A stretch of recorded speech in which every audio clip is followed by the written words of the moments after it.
안녕하세요. 반갑습니다. 저희 이름은 동서성경연구소 소장 알렉스 박 목사입니다. 오늘 크리스찬 영성 클래스에 오심을 감사드립니다. 오늘은 계속해서 제7과 영성의 묵상에 대해서 살펴보도록 하겠습니다. 오늘은 이제 중세 시대, 그 다음에 종교개혁 시대, 그 다음에 근대 시대로 넘어가겠습니다. 그래서 인물들을 살펴보도록 하겠습니다.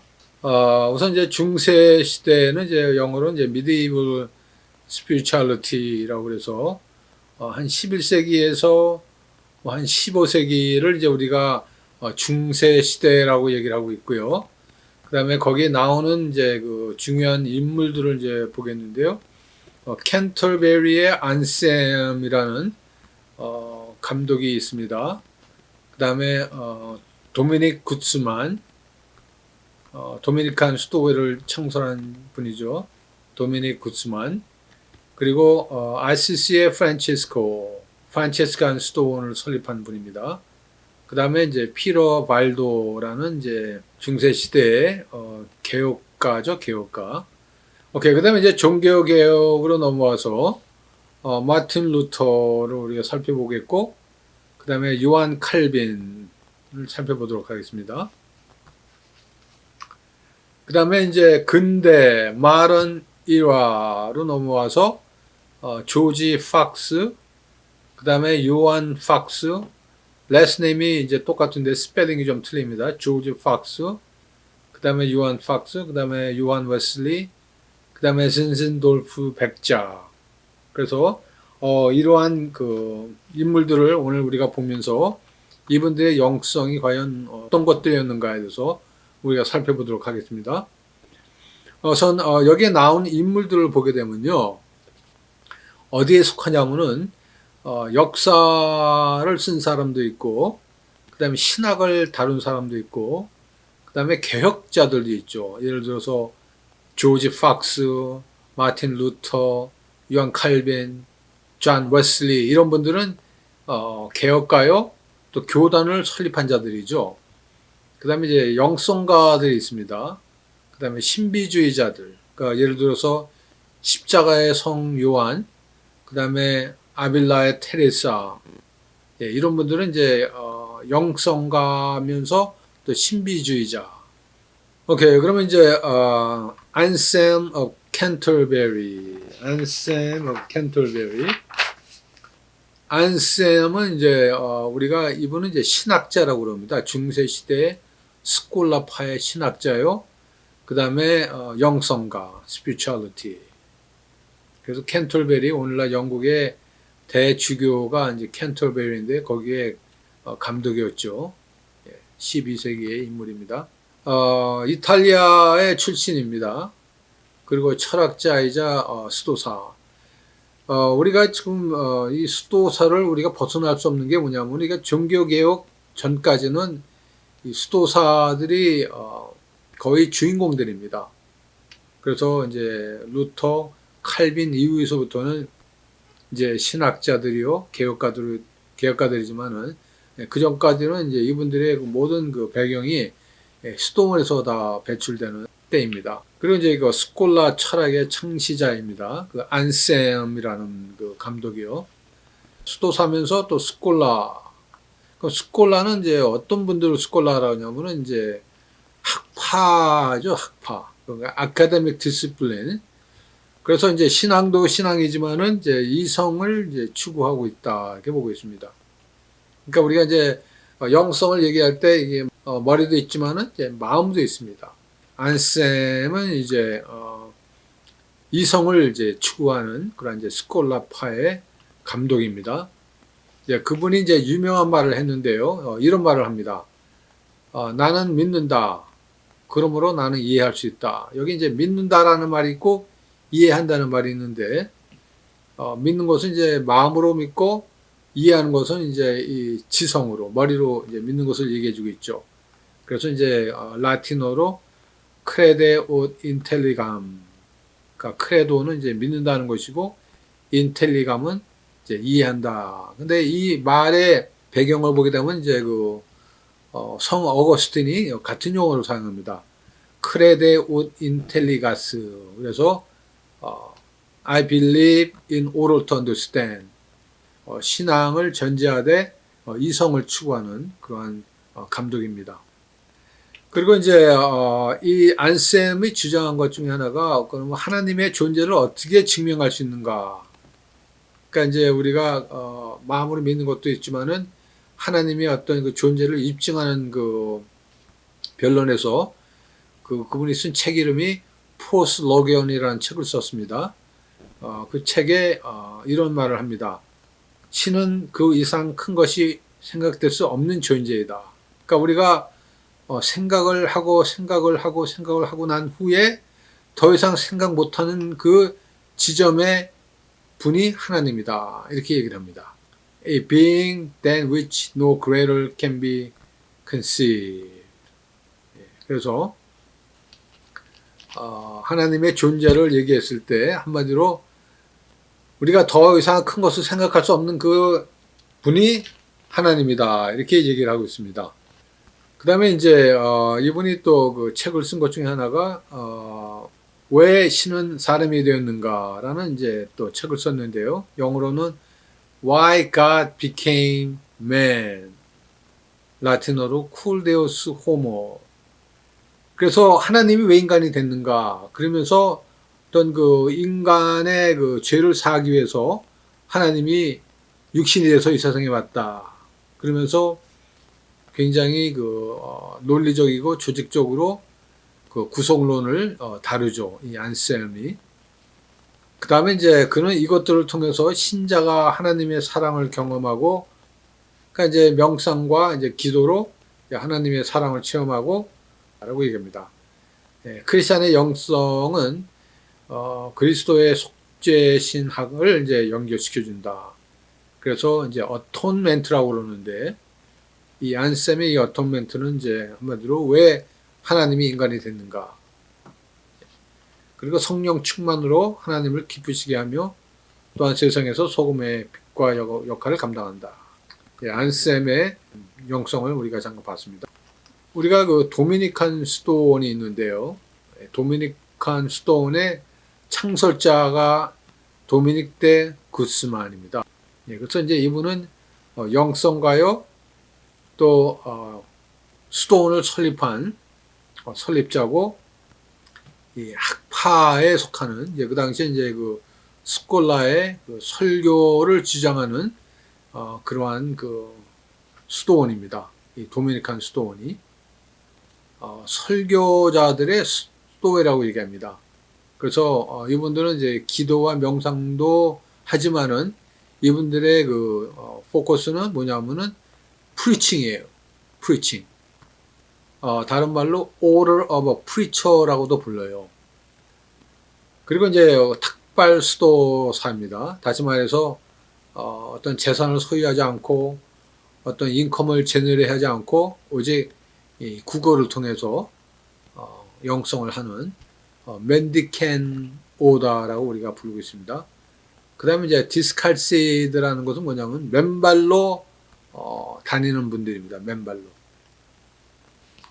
그리고 이제 도미닉 수도회는 이제 학문을 이제 몰두하고 있었고요. 그래서 이제 복음서를 바탕으로 하는 영성을 강조한다. 그래서 영어로 얘기할 때는 Scripture Spirituality, 그러니까 말씀 근거로 영성을 이제 한다고 얘기하고 있습니다. 프란치스 아시시, 프란시스코 수도원을 세운 프란치스코, 이분도 영성가요. 그 다음에 수도원을 설립한 설립자입니다.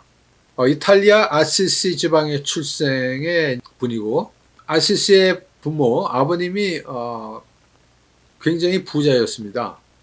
그 직물 다뤘기 때문에, 텍스타일을 다뤘기 때문에 아버지가 굉장히 부유했어요. 프란체스코가 가난한 사람을 보고 자기 옷을 벗어줍니다. 그리고 나서 그것도 마음에 안 드니까 아버지의 그 직물을 갖다가 사람들에게 나눠줬어요. 그러니까 아버지가 화가 나가지고 자기 아들이 아니라고까지 이렇게 결단을 내리는 부자간의 갈등이 있었습니다. 아버지 또는 부모의 유산을 다 포기하고 가난자들과 함께 어울려서 수도 생활을 한 분입니다. 이 프란치스코가. 그리고 이제 자연을 좋아했다고 그럽니다. 자연을.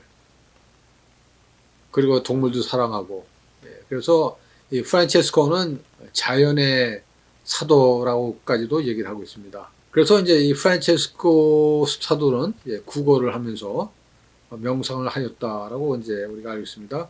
역시 그 탁발 수도사, 그러니까 구걸과 맨발로 영성을 한 사람들입니다. 그래서 이제 이들의 영성을 얘기할 때는 그리스도를 본받는 삶, 그러니까 파벌티를 이제 영성으로 봤다고 얘기하고 있습니다. 피로 발도는 이제 영성가요, 또 개혁가, 그러니까 리포머 앤 스피리추얼. 그 발도파라는 설립한 사람입니다. 이 피로 발도가 그 중세 시대의 어떤 종교 개혁의 선두자라고 우리가 알고 있습니다. 그러니까 루터, 그 다음에 뭐 요한 칼빈, 존 낙스가 16세기에 종교 개혁을 하기 전에 이런 그 발도 이런 분들이 그 로마 천주교 안에서 개혁을 부르짖었습니다. 그래서 이제 이분들의 그 별명이 뭐냐면은 카타리라고 얘기하는데요. 이 카타리는 청결하다 또는 그 퓨리티를 강조하는, 그다음에 이제 알비지네스라는, 그래서 이제 이분들은 뭐냐면은 어떤 교회의 그 도구마라든지 어떤 그 리추에서 벗어나서 좀 더 현실적이고 좀 이렇게 크리스천의 삶을 사는 실천하는 그런 것을 부르짖습니다. 이 발도가요. 또 교회에서부터 박해를 받습니다. 그러니까 너무나 많은 그 개혁을 주장하니까 교회에서 사일렌스를 시켜요. 말을 못하게 막습니다. 그래서 이제 발도파는 이제 우리가 종교 개혁에 직접적인 영향을 주었다고 이제 우리가 알고 있습니다. 그래서 그 발도의 영성은 순결과 개혁이다. 그래서 purity and reform. 우리가 이제 종교 개혁 시대로 넘어갑니다. 그러니까 이제 16세기입니다. 이제 16세기에 마틴 루터 그리고 이제 요한 칼빈을 보도록 하겠습니다. 루터는 이제 1484년에서 1546년 16세기에 개혁가며 루터파를 이제 설립한 분이고 신학자죠. 루터가 개혁가고 루트란을 설립한 분이고 신학자입니다. 루터가 이제 이런 말을 합니다. Here stay, here I stand. 내가 여기 서 있습니다. 1551년경에 로마 천주교에 이제 불림을 받아서 나가서 네가 한 말을 다 돌이켜라 그랬을 때 루터가 이런 말 하죠. I cannot otherwise do. Here I stand. 이런 말을 합니다. 그러니까 내가 쓴 것은 그거는 내가 도로 가져갈 수 없습니다. 이런 말을 합니다. 이 마틴 루터가 Here stay, here I stand. 이런 말을 합니다. 1551년. 오케이. 저서들 중에서는 이제 바벨론의 강금. 그러니까 그 당시에 로마 천주교가 지금 죄에 묶여 있다 그래서 바벨론의 강금이라는 책을 썼고, 그 다음에 이제 로마서 주석을 씁니다. 히에로니무스 스투르테투스라는 주교에게 편지를 쓰고, 그 다음에 반대저 더 윌, 우리에게 과연 자유의지가 있는가, 그 다음에 이제 삼위일체론, 이런 책들을 이제 많이 썼죠. 마틴 루터는 이제 종교 개혁을 일으킨 수도사고, 이제 어거스티안 수도원의 출신이고, 루터파 교단의 창설자입니다. 그 다음에 이제 신학을 하고, 그 다음에 비텐벨드 대학교에서 신학 교수로 이제 또 가르치고 있었습니다. 그 다음에 이제 교황청에 도전을 하기 위해서 95개의 반박문을 쓰죠. 영어로는 95 Thesis를 써서 나중에는 이제 로마 천주교에서부터 출교를 당하죠. 마틴 루터가. 루터의 구원 교리는 그리스도의 십자가의 구속 은혜다고 얘기합니다. 그리고 이제 그의 신학은 믿음으로 칭의를 얻는다. 그러니까 justification by faith. 그래서 믿음으로 칭의를 얻는다. 하나님의 은총은 구원의 절대적인 요소다. 그리고 이제 루터는 뭐 종교개혁을 하느라고 굉장히 바빴고 많은 그 죽음의 그 위험을 느낀 그런 분이었지만은 그런 가운데서도 그분은 이제 기도를 쭉 해왔고 묵상 그런 영성 생활을 해왔습니다. 그러니까 우리가 사실 오늘날 영성을 못할 이유가 없어요. 우리가 말씀을 읽을 그런 시간이 없다고 말할 수가 없습니다. 이 루터는 개혁을 일으키면서 설교했죠, 반박했죠. 그러면서도 기도와 묵상을 하면서 영성을 쌓아나간 그런 종교교였죠. 그 다음에 이제 요한 칼빈. 요한 칼빈은 이제 1509년에서 1564년. 그러니까 이제 마틴 루터와 비교해 보면은 이분은 이제 세컨 제너레이션입니다. 마틴 루터의 한 세대 후에 나타나는 그런 분입니다. 요한 칼빈. 역시 개혁가요. 개혁교단의 창설자고 신학자입니다. 내 마음을 제물로 하나님께 바칩니다. 그러니까 이제 요한 칼빈의 어떤 그 신학은 한마디로 나는 하나님께 드려진 제물이다. 그리고 내 자신을 빨리 감사하게 내놓습니다. 이런 말 합니다. Prompt and sincerity. 그래서 이제 칼빈의 이제 주석을 보게 되면은, 신약을 이제 다 썼죠. 신학을 계시록만 쓰지 않았습니다. 그 세네카 주석을 썼고, 사도의 토의 반박문을 썼고, 그 다음에 이제 중요한 것이 기독교 강요라는 그 신학책을 썼습니다. 변증선대요. 그 신학교에 가게 되면 이 책을 다 읽습니다. 그래서 기독교 강요. 라틴 번역이 1536년, 그 다음에 이제 불란서 번역, 그 다음에 다시 판이 1559년도에 나왔습니다. The Institute of Christian Religion. 그래서 우리 개혁주의 성도님들은 이 기독교 강요를 적어도 한 번은 읽어야 합니다.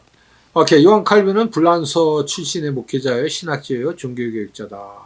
그는 이제 피카르디 지역 누아옹에서 태어났고 몬테규 대학과 올레앙 법대에서 공부를 하였고, 그 다음에 이제 이분은 이제 책과 글쓰기를 좋아했으며 종교 개혁에 이끌려서 동참하게 되었다.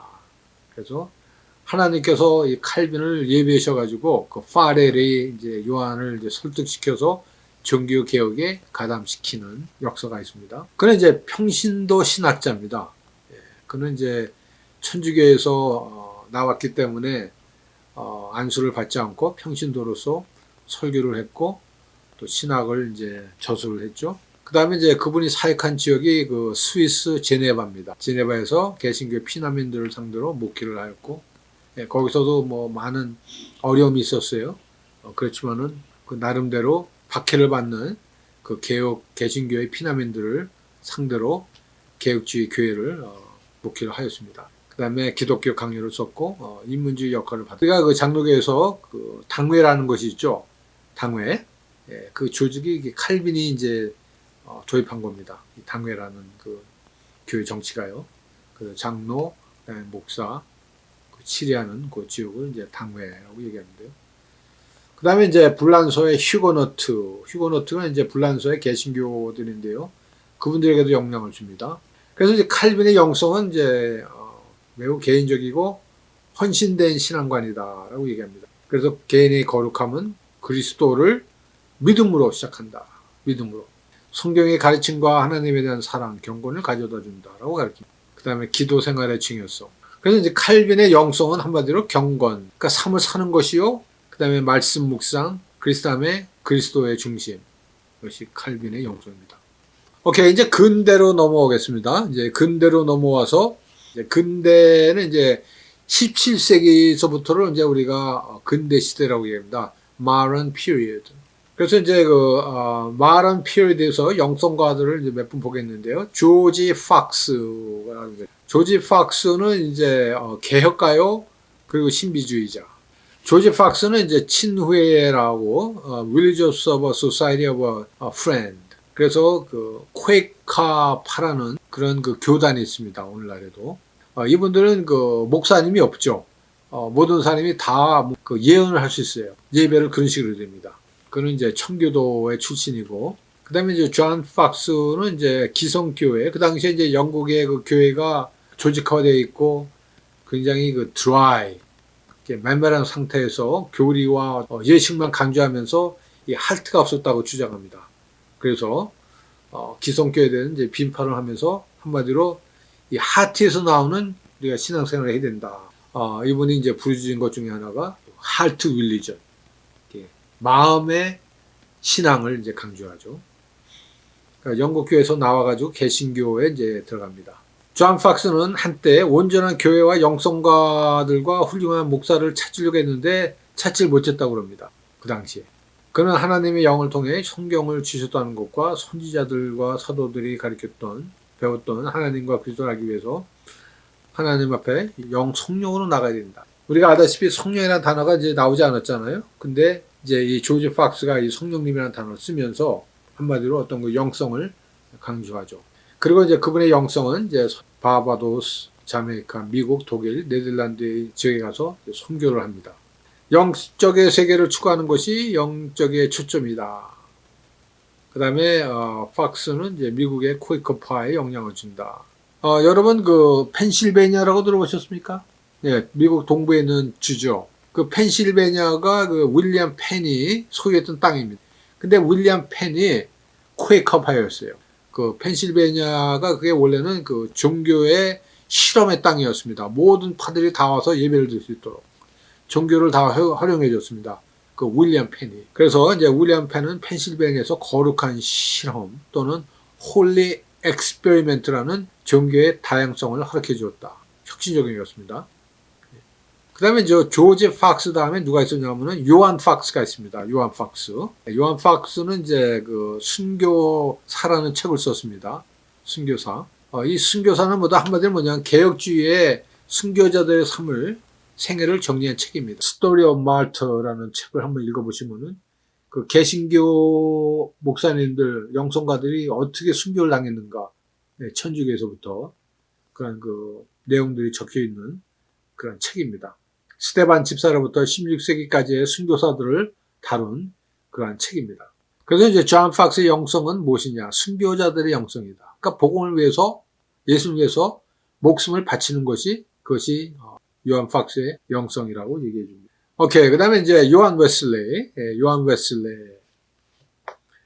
웨슬레이는 이제 18세기의 감리교 창설자죠. 18세기. 개혁가요, 감리교 창설자요, 영성가다.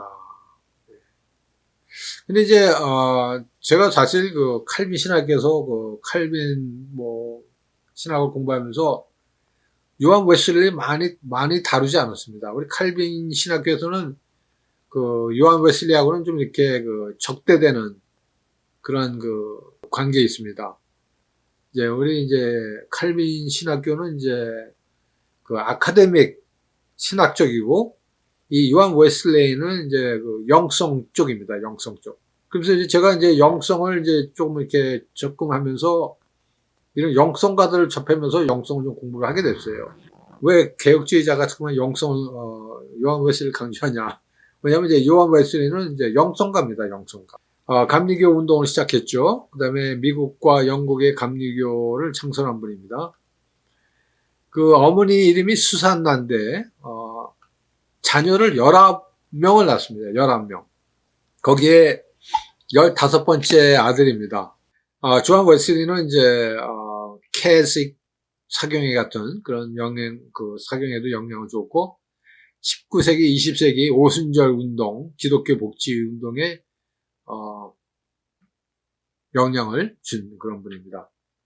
그 다음에 옥스포드 대학 출신인데, 그분이 대학교에 있었을 때, 신성회라는 그러한 학생 신학 운동을, 세웁니다. 그것은 홀리 클럽이라고 합니다. 홀리 클럽. 웨슬리는 요한토를 캘빈과 루트로 했고, 그러나 그의 신학은 알미니안에 가깝습니다. 알미니안. 그리고 이분의 신학은 그리스도인의 완전, 퍼펙션을 강조합니다. 그리고 선행적 은총. 하나님께서 먼저 우리의 마음을 준비시켜야 된다. 그래야만 우리가 하나님 앞에 나갈 수 있다. 그런 걸 Providence Grace라고 얘기하는데요. 선행적 은총을 강조합니다. 하나님과 인간의 협력을 강조한다.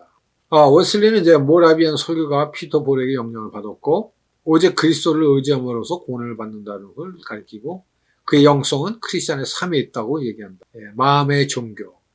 그러니까 머리의 어떤 그 신학도 중요하지만은 이 마음에서 오는 그러한 그 신앙의 삶을 가리킵니다. 성령의 역사를 체험한 그는 겸손과 감사가 영성이라고 얘기한다. 겸손, 감사. 웨슬리의 영성의 훈련은 성경의 가르침들과 봉사를 회복하는 것이다. 감리교는 사회운동과 거룩을 강요시. 이제 우리가 한국 그 기독교를 보더라도 뭐 장로교도 있지만은 이 감리교의 영성도 굉장히 많이 퍼져 있는 것을 알고 있습니다. 그래서 장로교회는 뭐 신학과 뭐 교리에 초점을 맞추면은 이 감리교회는 그 사회 봉사, 사회 참여, 사회 운동에 초점을 맞춘 것을 우리가 알 수 있습니다. 오케이, 그다음 이제 마지막으로 진젠돌프 백작을 소개하도록 하겠습니다. 이번 이제 1700에서 1760년 진젠돌프 백작은 모라비안 형제단 창설자요. 그다음에 선교를 한 분입니다. 선교를. 그의 이름은 니콜라스 루드윅 진젠돌프. 드레스덴, 오늘날 독일 지방에서 출생을 하고요. 그의 부모는 경건주의의 영향을 받는다. 그리고 이제 선교를 중요시 여겨요. 선교를. 그래서 이제 우리가 그 영성을 얘기하다 보면은 선교하고도 연관이 있습니다. 그래서 하나님의 사랑을 체험한 분들은 그 사랑을 전하기 위해서 복음도 전하지만은 선교를 나가요. 그래서 이 크리스천 영성하고 또 성령님의 사역과 이 선교는 이게 같이 가는 그 흐름을 우리가 볼 수 있습니다. 또 missionary activity 또는 missionary endeavor 이런 것들을 이제 불어일으키죠. 진센도, 그다음에 요한 웨슬레이 이런 분들, 조지 휘필 이런 분들 다 또 영성가요, 또 선교사들입니다. 헤른 후트라는 그 독일 이름으로 써져 있는데요. 이런 공동체들을 설립해가지고 부흥 발전, 기도, 선교 이런 것을 많이 전파했습니다. 그리고 이제 역사를 보게 되면 이 공동체가 이 헬툰 후츠가 100년 동안 계속 기도해왔다고 합니다. 이런 부흥과 선교를 위해서. 그리고 이제 모라비안 형제단은 보헤미아 요한 후스 순교를 시작해서 계속 또 영성을 이제 이어나가죠. 그래서 이제 오늘날에도 그 형제단 브레드린 처치가 있어요. 이제 이 브레드린 처치 중에 하나가 뭐냐면은 그 무슨 목사님이 안 계시고 그 다음에 모든 그 성도가 다 말씀을 전할 수가 있고, 물론 거기서도 지도자가 있겠지만은 뭐 성직자는 없습니다. 그래서 이 젠젤도프의 영성은 지성도 중요하지만은 이 마음에 있다, 마음에 와 있다. 그리고 마음의 종교와 십자가의 신학이 이분들의 영성입니다. 그는 영성 가운데 기도와 선교뿐만 아니라 성령님을 어머니라고 불렀다. 그 이유는 뜨거운 사랑과 친밀 때문이다. 그 이상 외에도 많은 그룹과 운동들이 모라비안 형제단과 진지도의 영향을 받아 크리스천 영성을 주었다. 요한 웨슬리와 근대 선교의 아버지라 부르는 인구의 선교자 윌리엄 캐리가 이 진젠돌프의 영향을 받았고, 대부분의 이 영성은 경험을 통해서 쌓아진 그런 영성이다. 그리고 19세기 선교운동, 20세기 카리스마 운동, 20세기의 선교, 파워 엔카운터 등이 이 진젠돌프의 이 형제단의 영향을 받습니다.